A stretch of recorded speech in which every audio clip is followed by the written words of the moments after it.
¿Qué tal están, hermanos? Que el Señor les bendiga.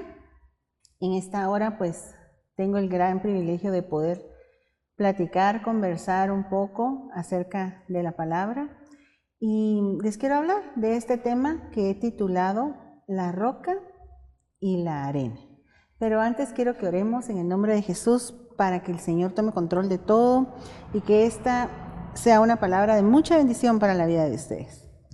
En el nombre de Jesús, Señor, te doy la rienda y el control de este momento. Te pido que tú llenes mi corazón y mi mente de tu palabra y que yo pueda, Señor, trasladarlo a tus hijos.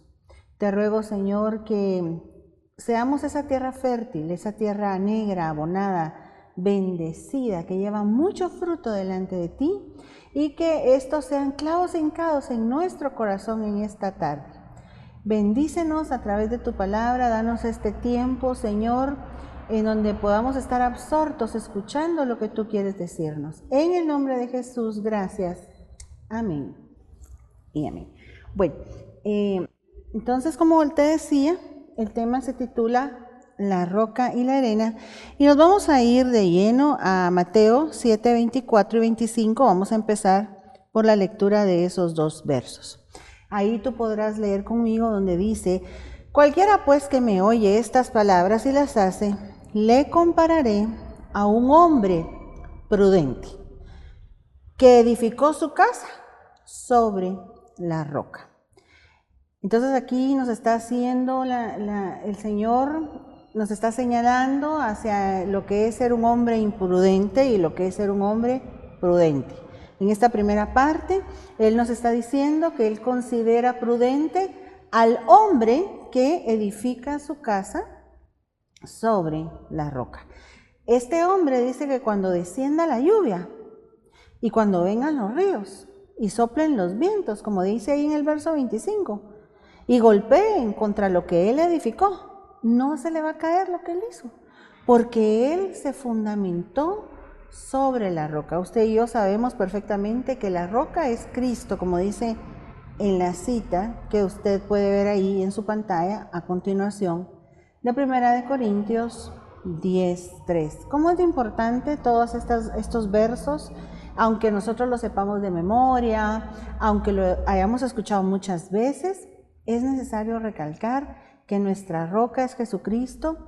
Y ahí dice, y todos, y se refiere al pueblo de Israel, y todos comieron el mismo alimento espiritual, verso 4, y todos bebieron la misma bebida espiritual, porque bebían de la roca espiritual que los seguía, y la roca era Cristo. Entonces, cuando el Señor nos está diciendo que nosotros edifiquemos sobre la roca y que el que oye sus palabras y las pone en práctica es semejante a un hombre prudente que verdaderamente se edifica sobre la roca, lo que se está refiriendo es que nosotros tenemos que fundamentarnos sobre Él mismo y tenemos que apoyarnos en el Señor siempre. Recuérdese que ese es el mensaje central de la Biblia, que nosotros tenemos que confiar en Dios antes de confiar en nadie más, antes de confiar en nosotros mismos, antes de confiar en otras personas. Nosotros no dependemos de nadie para edificar nuestra vida cristiana. Nosotros dependemos solo de Él y de hecho no dependemos de nadie para vivir. Nosotros dependemos solamente de Jesús, nuestra roca. Pero continuando los versos siempre de Mateo, pero ahorita vamos a leer el verso 26, dice: pero cualquiera que me oye estas palabras y no las hace, le voy a comparar no con un hombre prudente, le voy a comparar con un hombre que fue insensato, que edificó, dice, su casa sobre la arena. ¿Qué pasó con este hombre cuando descendió la lluvia, cuando vino el río, cuando sopló el viento, cuando todo esto dio con ímpetu contra aquella casa? Que se le cayó, y aquello que él había atesorado fue grande su ruina. Si nosotros pretendemos no apoyarnos en Dios por medio de nuestro Señor Jesucristo, que es la roca, y hacer las cosas de una manera humana, pensando que esa es la mejor forma que nosotros vamos a encontrar para hacer las cosas, nuestra ruina va a ser muy grande. Y eso es una insensatez. Eso es lo que el Señor Jesucristo estaba plasmando en estos versos cuando Él estaba hablando de esto con sus discípulos. Todo aquello que nosotros hemos dado por pérdida en nuestra vida es porque nosotros no pusimos en obra lo que decía la palabra de Dios y no hicimos caso a lo que nuestro Señor quería que nosotros hiciéramos. En el verso que sigue, quiero que lea porque aquí ya no dice arena. Antes te estaba leyendo, vamos a ver Mateo, ahorita te voy a leer Lucas, que es el paralelo. Mas el que oyó y no hizo semejante es al hombre, dice, que edificó su casa sobre la tierra. Entonces el fundamento de ya no dice arena, sino aquí dice tierra. Y cuando estamos hablando de la tierra en la Biblia, ¿de qué estamos hablando? Estamos hablando del hombre, porque la Biblia dice que Dios al hombre lo formó del polvo de la tierra. Entonces, barajándola más despacio y recopilando lo que ya he venido diciendo, lo que Dios nos está queriendo dejar cimentado en esta hora es que nosotros no podemos fundamentarnos en el humanismo para vivir nuestra vida cristiana. Nosotros tenemos que fundamentarnos en Cristo para vivir nuestra vida cristiana. Si nosotros no hacemos eso, nos estamos engañando a nosotros mismos y vamos a llevar pérdida de lo que Dios nos ha dado a administrar como hijos de Él al estar aquí en la tierra. Mire lo que pasa en estos versos de Mateo 16, 21 y 20. Voy a leer hasta el 23. Desde entonces, dice, comenzó Jesús a declarar a sus discípulos que le era necesario ir a Jerusalén y padecer mucho de los ancianos, de los principales sacerdotes y de los escribas, y ser muerto y resucitar al tercer día. El Señor platicaba con sus discípulos, los llamaba, los apartaba y les comentaba en intimidad aquello que iba a venir de pronto, ya en unos días, en un tiempo cercano sobre Él, cómo iba a tener Él que dar su vida como ofrenda por la humanidad para el perdón de nuestros pecados. Y este varón de Dios, Pedro, que era un siervo de Dios, se levanta y se opone.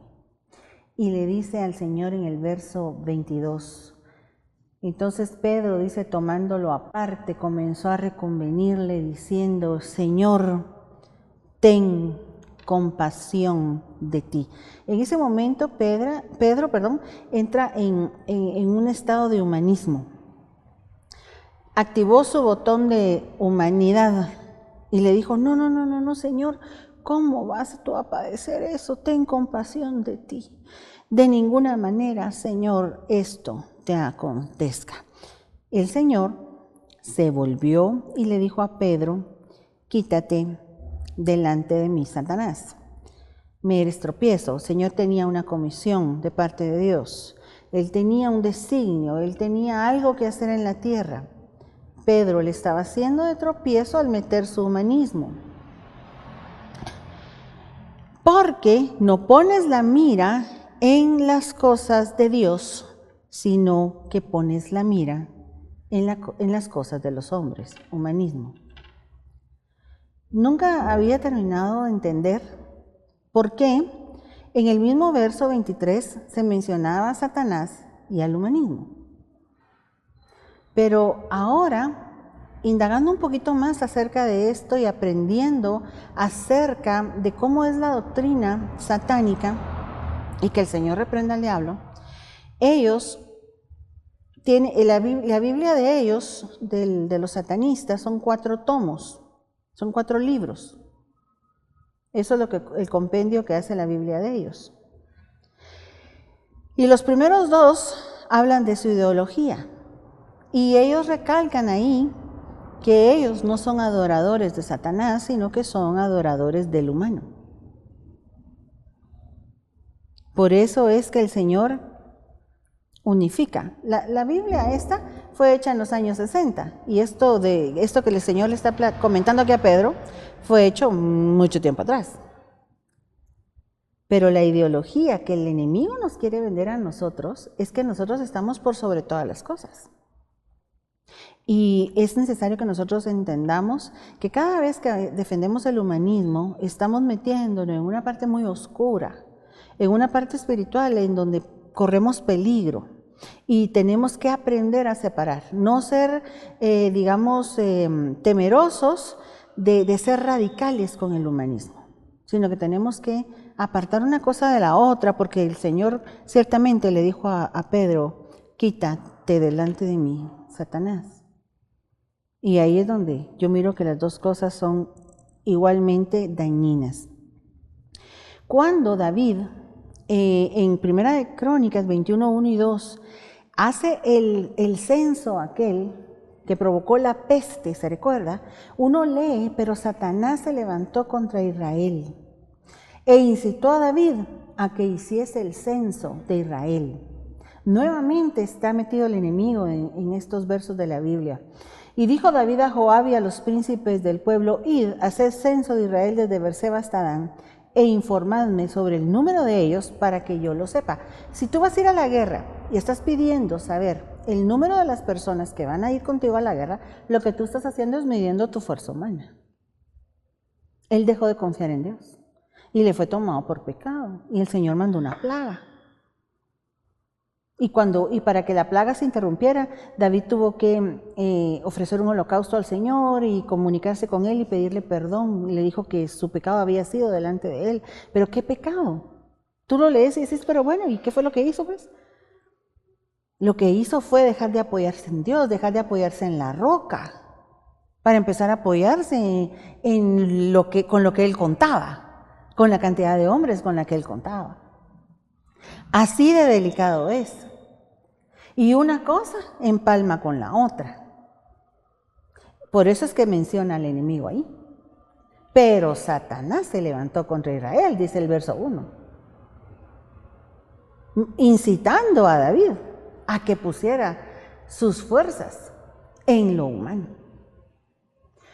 Yo quiero que ahorita quede bien claro que cuando nosotros nos estamos volviendo humanistas, estamos entrando en terreno de Satanás y estamos ofendiendo a Dios. Y tenemos que ser muy cuidadosos. Una de las cosas más importantes para poder nosotros edificar sobre la roca es creer que Dios existe. No voy a poder edificar sobre Cristo, la roca, Cristo es Dios, ¿verdad? Si yo no creo que Dios existe. Hebreos 11:6, en la versión esta que te voy a leer primero, que es la RB60, pero sin fe es imposible agradar a Dios, porque es necesario que el que se acerca a Dios crea que le hay. Aunque ustedes no lo crean, hay personas que piensan que Dios no existe. Cada vez esto se va generalizando más y más. En la versión esta BAD dice, cualquiera que se acerca a Dios tiene que creer que Él existe. Si yo voy a hacer un acercamiento, si yo voy a hacer un movimiento de acercamiento hacia Dios, lo primero que tengo que hacer es reconocer que Dios existe. Hay personas, quizás dentro del mismo pueblo de Dios, que tienen ese titubeo. ¿Por qué? Porque esto se ha metido en todas las capas de la sociedad y ha querido llegar incluso hasta la iglesia. Usted puede ver a los catedráticos en las universidades despotricando sobre la gente que creemos en Dios, diciendo que estamos locos, que somos manipulables, que en realidad Dios no existe. Pero nosotros, para poder fundamentarnos sobre aquello que no va a ser destruido ni en este siglo ni en el venidero, tenemos que creer que Dios existe. Métase a ver los comentarios de algunas de las publicaciones en internet y uno se horroriza de lo que la gente piensa, porque antes nosotros no sabíamos lo que la gente pensaba tan abiertamente como ahora.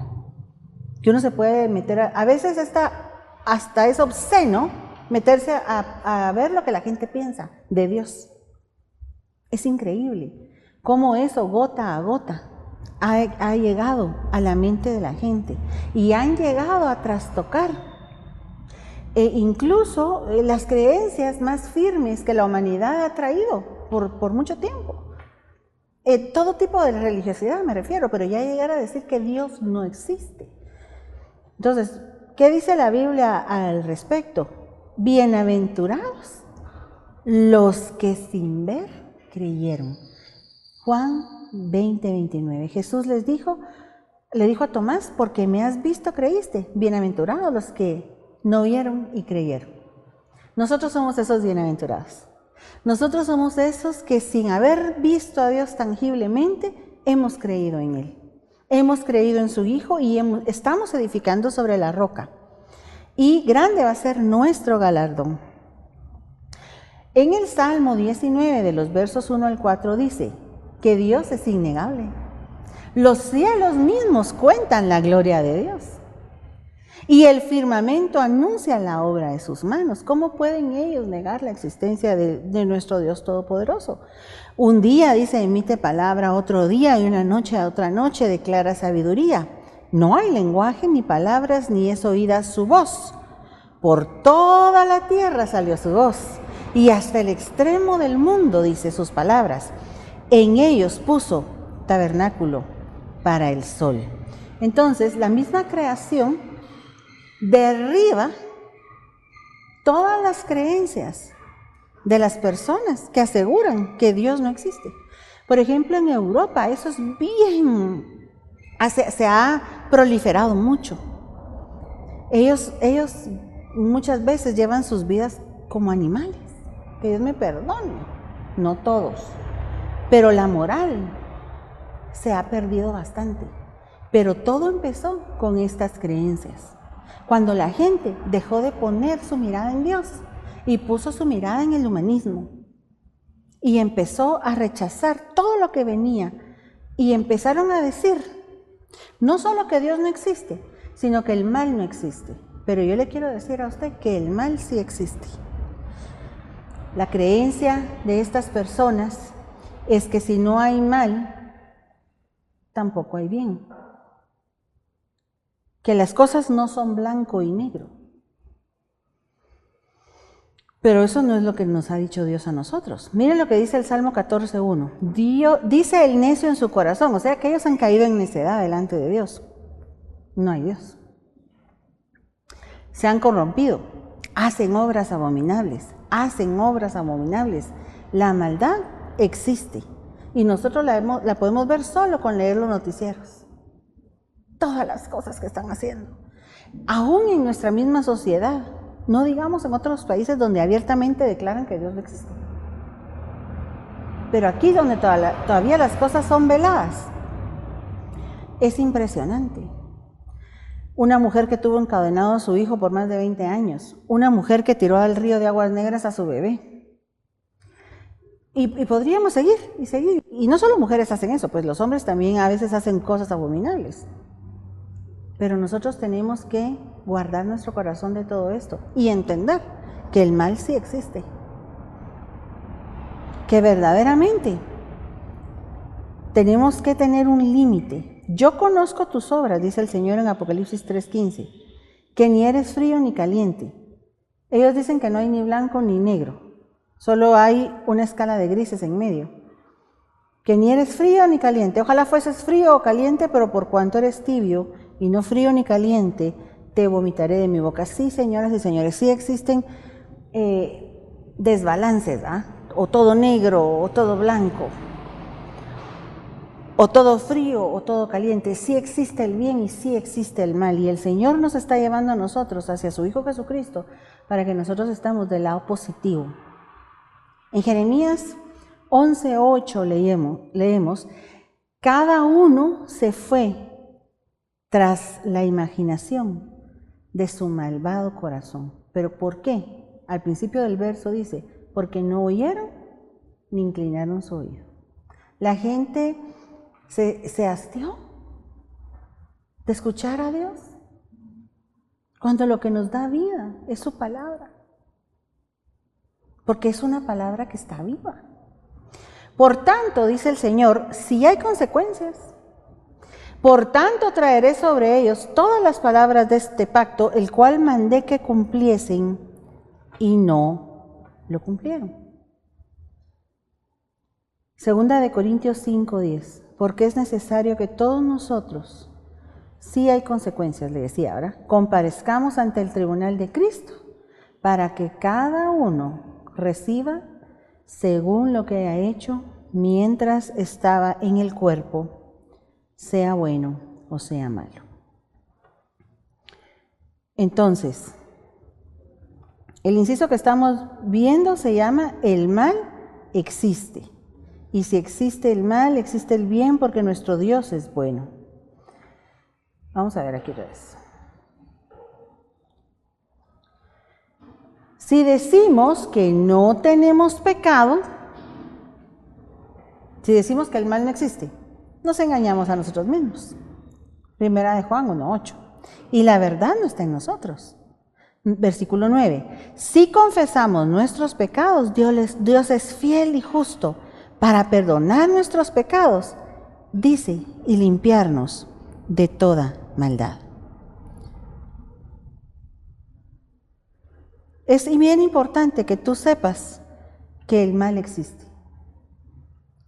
Que alguien no te venga a querer decir, porque mira pues, si el mal no existe, entonces nos vamos a volver aborrecibles a Dios.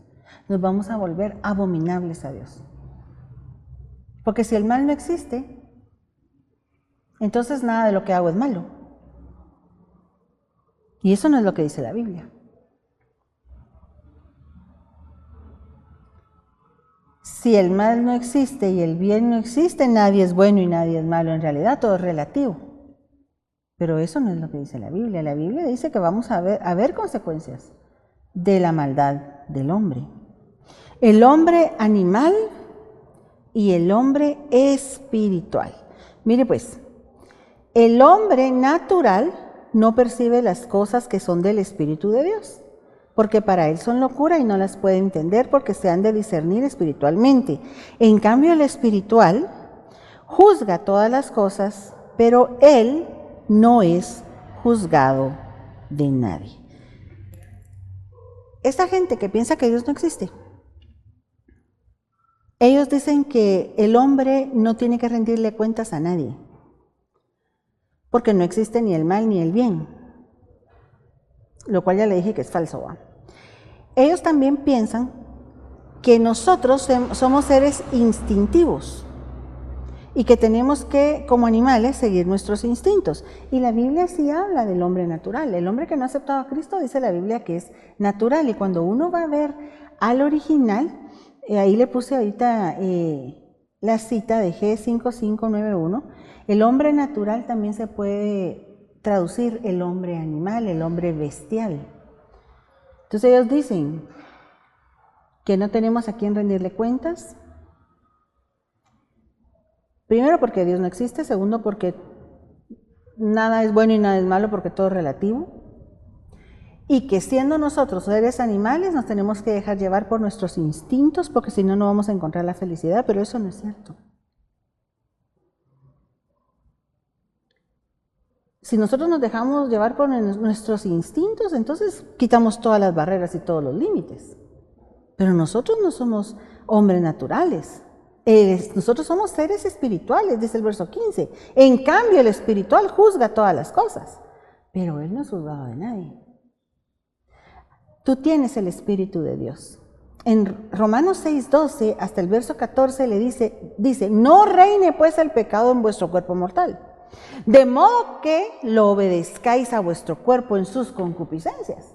Si tenés hambre, come. Y si volvés a querer comer, vuelve a comer. Si odias, mata. Si tenés un desenfreno sexual, dale viaje. Al final de cuentas no vas a ser feliz si no satisfaces tus instintos, pero eso no es lo que Dios nos enseña a nosotros. Él dice que el pecado no puede reinar en nuestro cuerpo mortal, de modo que nosotros sigamos las concupiscencias de ese pecado. Dice, ni tampoco presentéis vuestros miembros al pecado como instrumentos de iniquidad, sino preséntate a ti mismo, a Dios, como vivo entre los muertos. Que tú no estás muerto. Y tus miembros a Dios como instrumentos de justicia. Porque el pecado no se enseñará de vosotros, pues no estás bajo la ley, sino bajo la gracia. El pecado no tiene que enseñorearse de nosotros.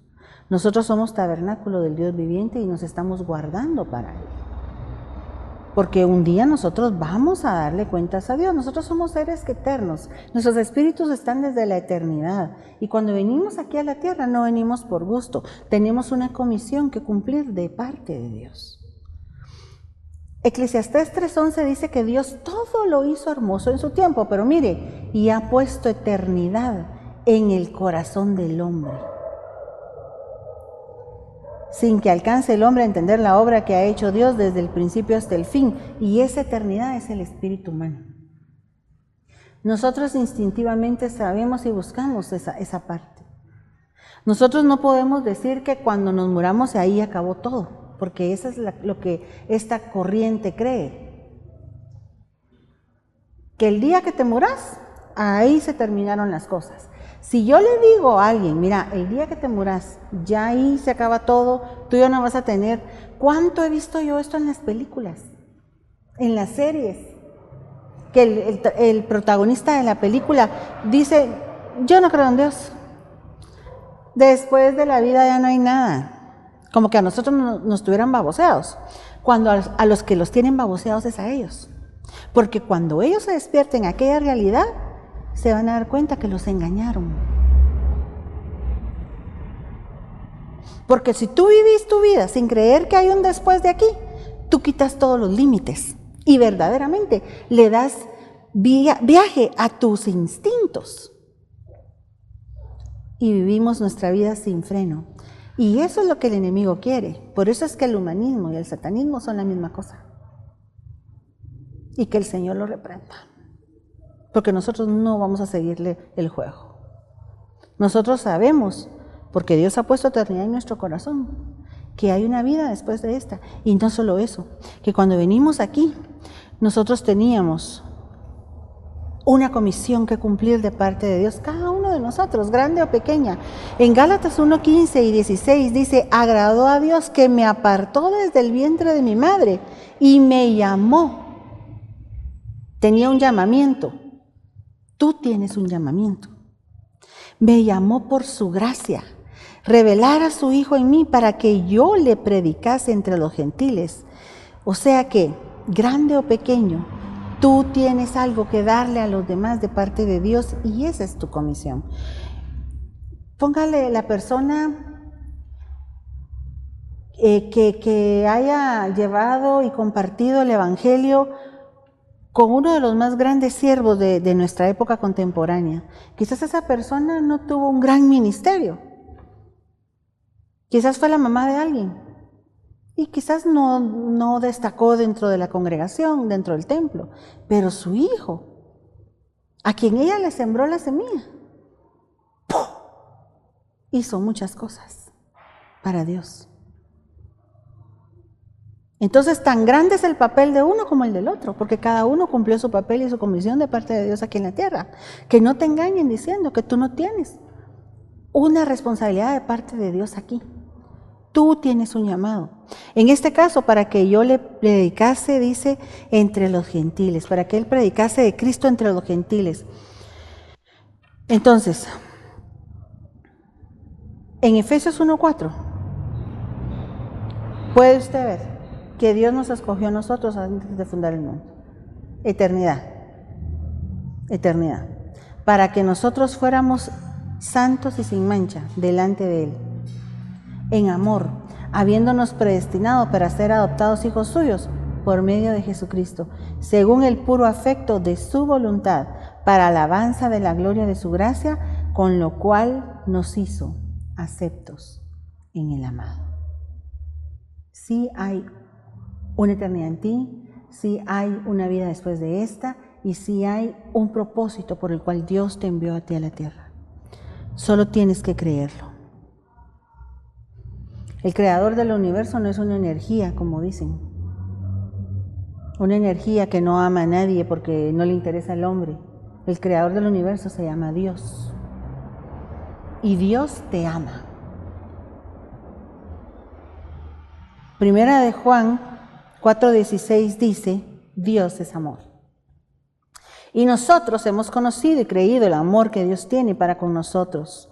Dios es amor, y el que permanece en amor, permanece en Dios y Dios en él. Si alguien a ti te dijo que nadie te ama, te engañaron. Porque a ti te ama nuestro Dios Todopoderoso. De tal manera amó Dios al que no era cristiano, al mundo, que envió a su Hijo unigénito, para que todo aquel que en Él crea no se pierda, sino que tenga vida eterna en Él. Entonces Dios sí nos ama, porque yo no sé quién de nosotros daría a su Hijo único y primogénito para ser sacrificado por los pecados de sus enemigos. Tiene que haber sido involucrado un gran amor.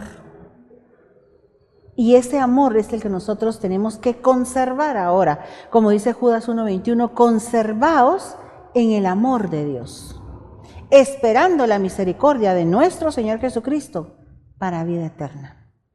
Esto es lo que te va a catapultar a la vida eterna. Esto es lo que te va a dar recompensa de parte de Dios en la vida eterna. Que tú conserves ese amor. Porque uno por amor es capaz de cualquier cosa. Uno por amor es capaz de guardarse. Quizás él está comprometido, ya le dio anillo a la patoja. La patoja es bien agradable, no es tan bonita, pero es su prometida y él está enamorado de ella. Y el enemigo le atraviesa un figurín, pero él no cae. Por muy bonita que esté la patoja que se le esté ofreciendo a través del enemigo, porque él está enamorado y el amor hace que nosotros nos conservemos para Dios. Conservémonos en el amor de Dios, como dice Judas 1:21. Conservémonos en el amor de Dios. Sigamos. En el amor, 1 de Juan 4:18, no hay temor, sino que el perfecto amor echa fuera el temor, porque el temor lleva en sí castigo, de donde el que teme no ha sido perfeccionado en el amor. Nosotros le amamos a Él porque Él nos amó primero, ya ve que Dios sí nos ama, pero el punto aquí es que el perfecto amor echa fuera el temor. Ahora yo te pregunto, ¿quién tiene el perfecto amor? ¿Nosotros o Dios? ¿Verdad que Dios? Bueno, es el perfecto amor de Él el que me saca todo temor. El perfecto amor de Él que, amándome, aún siendo imperfecta, no me rechaza. Eso es lo que me da seguridad y echa fuera todo temor. Cuando yo llego a ese conocimiento, todo temor se va. Pero yo tengo que mantenerme en esa fe. Como empecé a la explicación, ¿verdad? Que el que se acerca a Dios es menester que crea que Él existe. Estamos hablando de creer, estamos hablando de tener fe.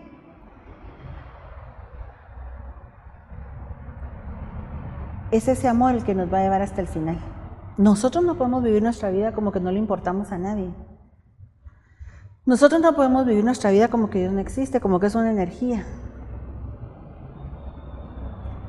Como que no le importamos a nadie, como que las cosas se acaban el día que nos muramos. Nosotros no podemos vivir nuestra vida así, porque a nosotros nos está esperando el Padre para que regresemos a su casa.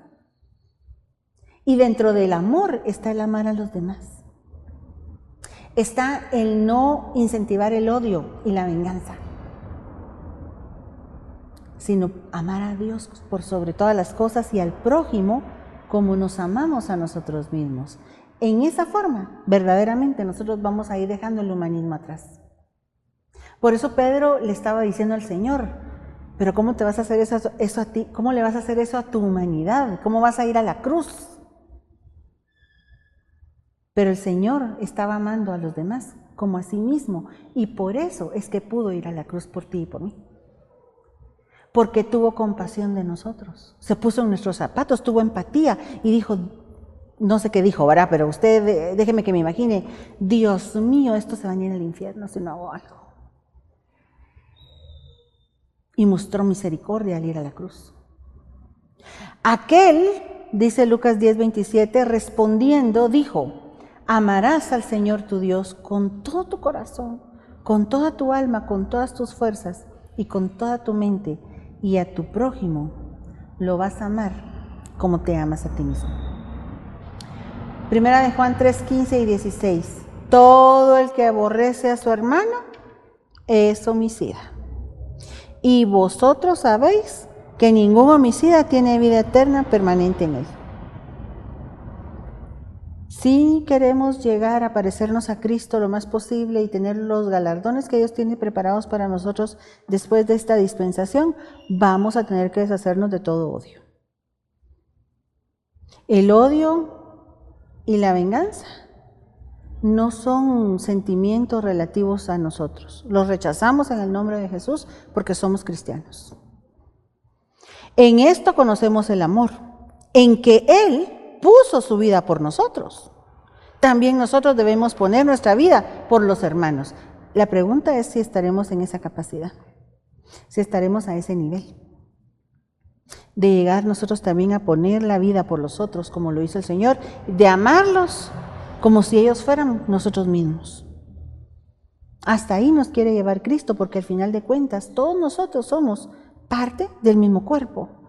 Y usted no se golpea el dedo gordo martillando un clavito en la pared y se pone a reírse del dedo, ¿verdad? Te golpeaste por bobo. No, te pones a gritar porque te duele. Porque es parte del mismo cuerpo. Y ese es el amor al que Dios nos está llamando. El poder tener esa empatía por los demás. En su medida y justa medida, ¿verdad? Porque también recuerda que ahí es donde tenemos que tener cuidado de la rayita esa del humanismo, ¿va? ¿Cuándo termina el humanismo? Y cuándo empieza lo del espíritu. Porque el espíritu podría decirnos, no, a él no le des a comer de eso que le traes porque yo tengo un trato con él. ¿A quién? Al que estaba cuidando cerdos, que era el hijo pródigo. Si una señora le hubiera llevado comida al hijo pródigo todos los días, nunca se levanta y se regresa con el papá. Nunca dice yo pequé delante de Dios. Todavía estuviera ahí. Entonces nosotros nos guiamos por el espíritu. Nosotros no nos guiamos por la carne. Amén.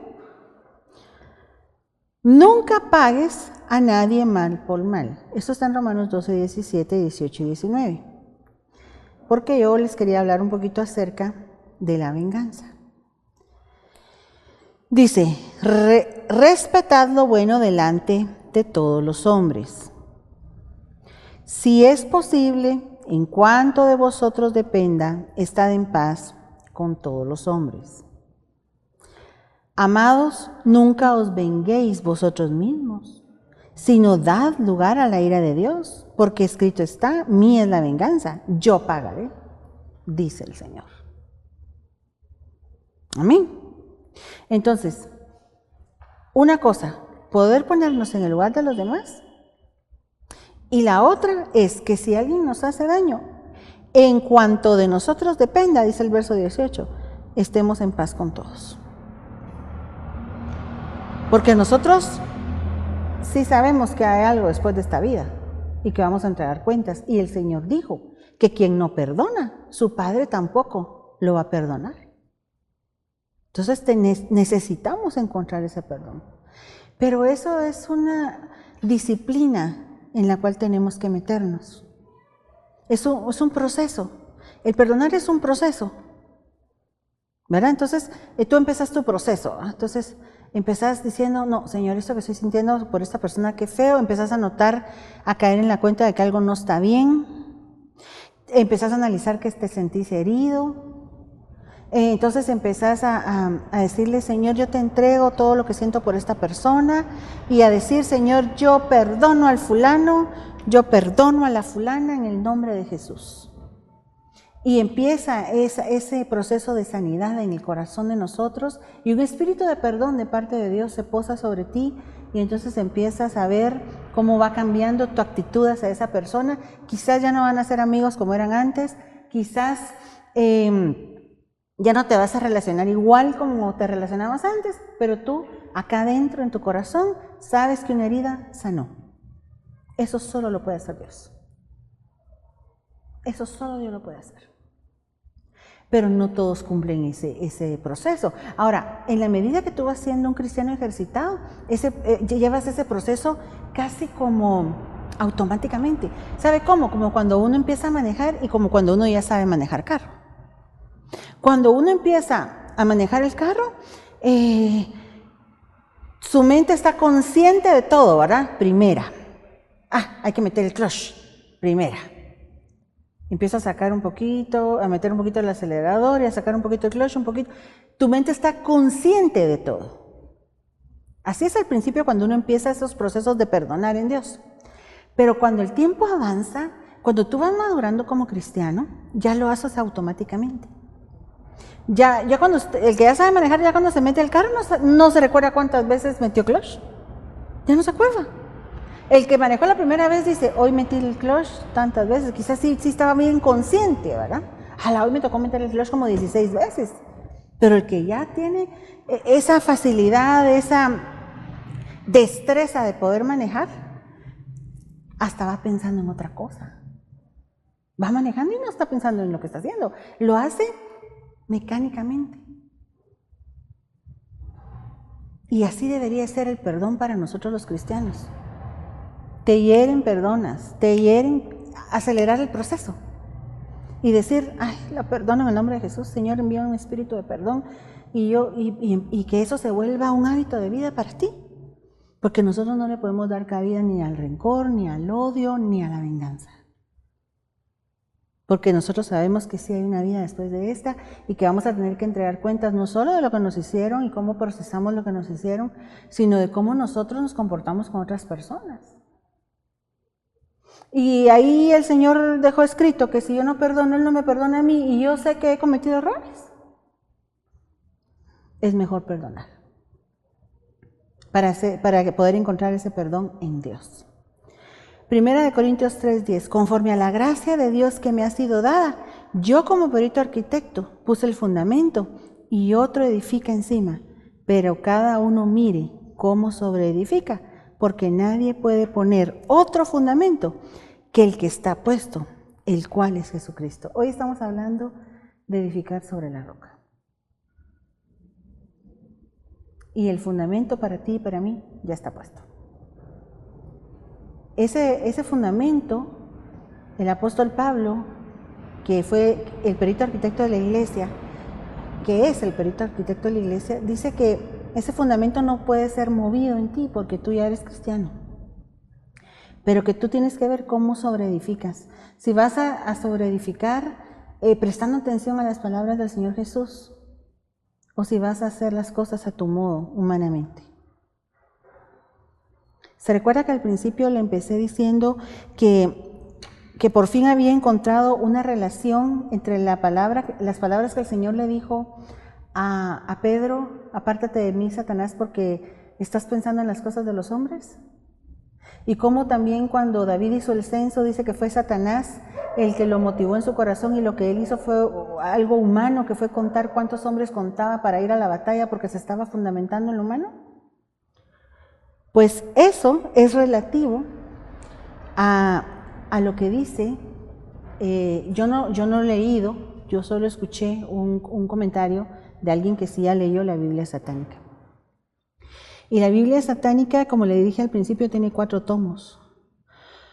Los primeros 2 son su ideología y los últimos 2 son ya conjuros y cosas de esas que son bien contaminantes y que nadie recomienda que uno lo vaya a leer, ni siquiera los 2 primeros, ¿va? Pero los 2 primeros de lo que hablan es de humanismo. Y ellos tienen 6 puntos que yo debatí hoy durante este tema, con versículos bíblicos, para que te queden bien fundamentados en tu corazón y cuando venga ese ataque que se ha metido en las universidades y que han estado enseñando a los jóvenes todas estas doctrinas, y no saben ellos que en lo que se están metiendo es en el satanismo, ellos no lo saben, ellos piensan que están defendiendo su humanismo, que al final de cuentas es lo mismo. Pero esas ponencias, esas creencias es que Dios no existe, que el creador del universo fue una energía, que no ama al hombre ni le interesa al hombre, que no hay nada después de la tierra, y que el verdadero Dios es el humano y que si uno quiere adorar a alguien debería adorarse a sí mismo. todas esas cosas abominables. Que nosotros tendríamos que basar nuestra vida en el odio y en la venganza. Ve cómo todo lo que le fui explicando tiene que ver una cosa con la otra. También ellos dicen que no existe el mal y que por lo tanto, si el mal no existe, lo que tú no haces no puede ser malo, no hay consecuencias, que la vida se acaba aquí en la tierra, que después de aquí ya no hay nada, y todo eso son mentiras, porque usted sabe que Él es padre de mentira, que el hombre no es feliz si no sigue sus instintos. 6 ponencias que tiene el enemigo en contra de la humanidad y que mucha gente se lo ha tragado, se ha tragado el anzuelo y están prendidos en la red de él. Pero Dios hoy nos está diciendo a nosotros que nosotros estamos fundamentados sobre la roca, que tenemos que rechazar todo lo que sea el humanismo. El humanismo es el humano por sí mismo. El humano valiéndose en sí mismo. Por eso el mensaje central de la Biblia es que nosotros tenemos que confiar en Dios antes que en el hombre. ¿De dónde sacamos que ese es el mensaje central de la Biblia? Porque cuando tú partís la Biblia en versículos y capítulos justo en la mitad, te da el Salmo 118:8, que es donde leemos eso. Y si Dios dejó eso en el centro, como Dios no comete errores, Él nos está diciendo, este es el mensaje central de la Biblia, que nosotros tenemos que confiar en Él, no confiar en nadie más. Mire, Dios se puede manifestar de muchas formas a nosotros. Jesús se puede manifestar, Él tuvo muchas manifestaciones hacia la humanidad, pero cuando Él se manifiesta a nosotros como la roca, es porque nosotros necesitamos quien nos soporte, quien nos dé sustento, quien nos abrace y nos diga que las cosas van a estar bien. Yo no sé cómo puede ser la gente que no cree en Dios para vivir su vida. Yo no sé cómo puede ser la gente que no cree que Jesucristo es Dios para llevar su vida. Porque nosotros sin Él no la haríamos.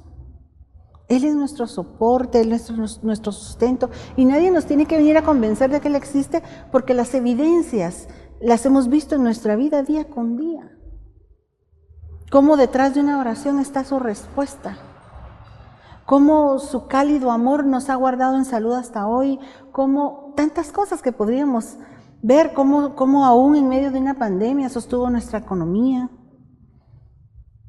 El Señor ha mostrado su mano de tantas maneras, trayendo salud cuando estamos enfermos, respondiéndonos. Y ahí está, Él es la verdad, Él es el camino, Él es la vida. Pablo sigue diciendo aquí en 1 Corintios 3:12, y si sobre este fundamento alguno edifica oro, plata, piedras preciosas, madera, heno, hojarasca, la obra de cada uno se hará manifiesta, porque el día la declarará, pues por el fuego será revelada, y la obra de cada uno, cual sea, el fuego la probará. Nosotros hemos dicho que creemos en lo que creemos, y Pablo está diciendo que eso va a ser probado por el fuego. El fuego es la prueba. El fuego la probará, el fuego la prueba. Cuando venga la prueba, se va a ver con qué elemento nosotros construimos. De los 6 que te leí, 3 son combustibles. Se queman. Dice que hay madera, la madera si le pasas fuego se quema. Hay heno, lo mismo, y hojarasca. Si tú construiste sobre el fundamento de Cristo con cosas humanistas, cuando venga la prueba, vas a tener pérdida. Pero si tú edificas con cosas que no son de aquí, que son de los tesoros de allá, si tú edificas con oro, con plata, con piedras preciosas, aunque pase el fuego, tú no vas a tener pérdida. Porque ninguna de estas cosas, ni el oro, ni la plata, ni las piedras preciosas, se desaparecen con el fuego.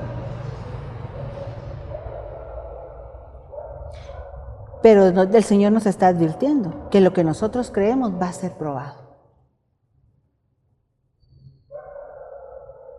Decimos que creemos un montón de cosas de la Biblia y decimos que creemos un montón de cosas de Dios. La pregunta es cuando venga esa persecución por la palabra, ese fuego de la prueba, si nosotros vamos a poder mantener firme aquello en lo que nosotros hemos creído.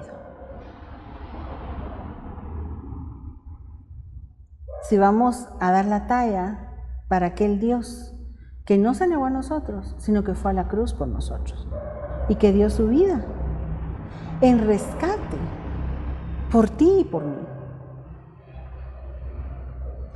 Hoy vamos a renunciar a todo humanismo en el nombre de Jesús. Hoy vamos a poner nuestra vida delante de Dios y a decirle que nos ayude piedra a piedra a edificar esta casa espiritual que somos nosotros mismos. Que nos ayude a no cometer errores, sino que seamos certeros en cada cosa que hagamos. Dios ya tiene tu vida planificada. Él es el que aprueba tu camino, dice la Biblia. Él tiene contados los pasos de tu vida. Rindámonos a Él para que todo salga bien y para que aunque venga lo contrario, nosotros podamos salir avante. La vida trae retos y no siempre vamos a estar contentos con las cosas que están pasando alrededor nuestro. Porque la prueba viene, el fuego viene. Pero lo importante es cómo terminemos esta carrera.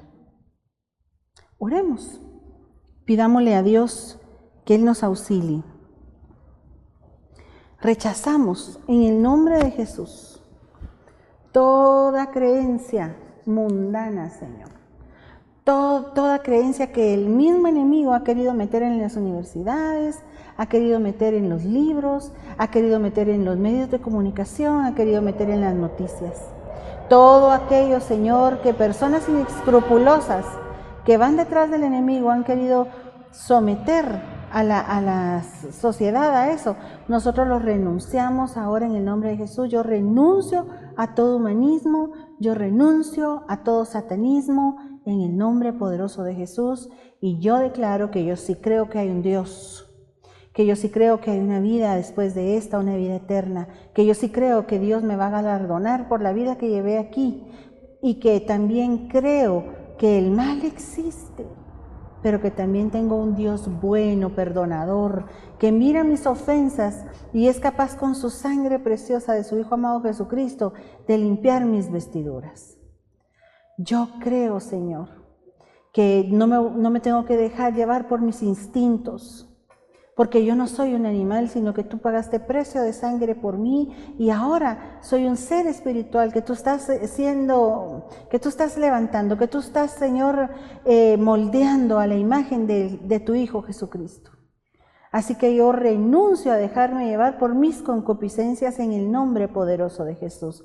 También renuncio a todo odio que el enemigo ha querido poner entre los humanos, a todo aquello que trae destrucción y desaprobación, Señor, en el nombre de Jesús, a toda falta de moralidad, a toda maldad, yo renuncio en el nombre poderoso de Jesús.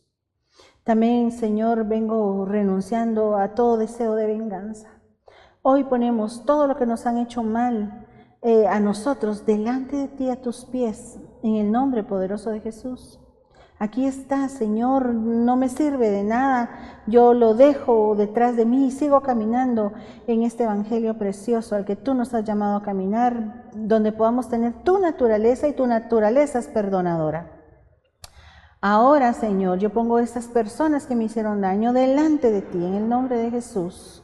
Y, Señor, renuncio a todo deseo de venganza, a todo deseo de que les pasen cosas malas. Yo renuncio a eso en el nombre poderoso de Jesús y te doy gracias, mi buen Dios. En el nombre de Jesús, por tu amor, por tus bendiciones, porque aún en medio de nuestra ignorancia, tú te has manifestado a nosotros como un Dios fuerte, como un Dios maravilloso. Tú eres nuestro creador, no ninguna energía, como dicen ellos, Padre. Renunciamos a esa creencia en el nombre poderoso de Jesús. En el nombre de Jesús, venimos diciendo que la semilla de Cristo está en nosotros y que Él nos va a dar vida después de esta vida y que nos va a aprobar por la sangre de Cristo. Así lo creemos, así lo testificamos, así lo declaramos en el nombre de Jesús. Gracias, Señor. Amén.